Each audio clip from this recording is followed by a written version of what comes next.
Women make up more than 50% of the U.S. population, but in this modern day and time, there continues to be a number of key issues where women need to be educated and ultimately empowered to use their voice. That's where the organization Women2Women is doing its part to shed light on these issues through a tour that travels across the country. Joining me now to talk about the work being done by Women2Women is Sarah Chamberlain. She is the president and founder of the Women2Women National Conversation Tour. Hello, Sarah. Welcome to Greensboro. Thanks for having me. Thank you for joining me. Tell me, what is the mission of Women2Women and how did this movement get started? We travel around the country empowering women and educating them, and more importantly, having them educate us on the issues that are affecting their day-to-day lives. Okay. And we started doing it 4 years ago because we realized no one was really listening to, as you said in the intro, over 50% of the population. Mm-hmm. So we're giving them a chance to have their voices heard. And then we take their voices and their message right back to DC with us. Wonderful. Now, the tour takes you across the country. Where will the women be gathering in Greensboro? Here at Greensboro College tomorrow night. Okay. Now, the dynamic women who you have on your panel leading the discussion, can you tell us who is your big draw this year?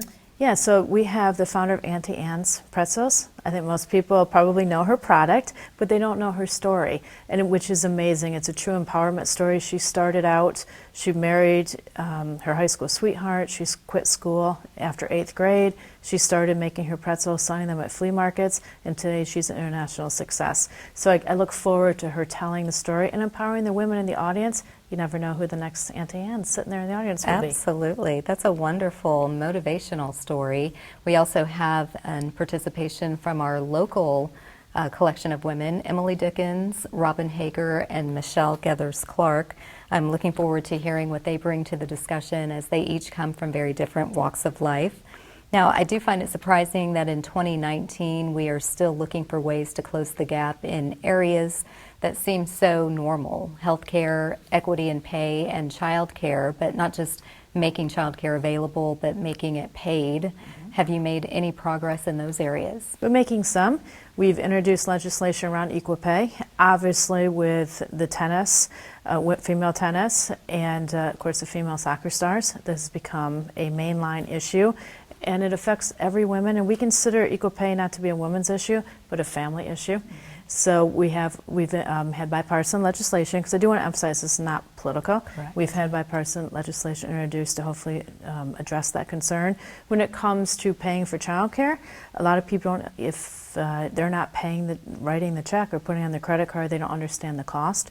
So we're addressing that, and again, there's some bipartisan legislation about to be introduced to allow you to do different tax deductions to pay for your childcare. Okay, so everything that you discuss as you go around the country, you're saying that these topics are then taken back to the federal government in terms of Congress. Mm-hmm. They sure are, which, as we know, and hopefully we'll fix this someday, it's primarily men. Mm-hmm. Very small percentage of women, about 20% are women.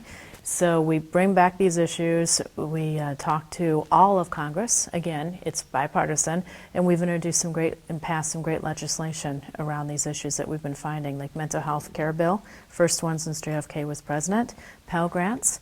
We were on tour, and women raised her hand and said, why can't you get a Pell Grant, which is funding for college, and here we are in a college town, so Yes. This is very important. But why can't you get a Pell Grant in the summer and the winter sessions? Well, you can now. So these are little fixes that we can make in Washington that affect people's lives dramatically. So we're proud to do that. We're proud to take the message back. Very impressive. We're so fortunate to have you as a warrior, if you will, for women. Now, beyond the tour, if folks cannot make it to the event Thursday, September 12th, what can women do to be part of this discussion, even if they do attend, moving forward? We'd ask them to log on to w2wtour.com. There's all kinds of things on there that they can help us with. There's legislation that has been introduced, legislation that's been passed, and then they can ask us questions. They can sign up for our monthly newsletter. There's lots of things we can do to keep them informed. Okay, well, thank you, Sarah, for choosing Greensboro to be part of your tour. Certainly looking forward to attending the event and being part of that discussion.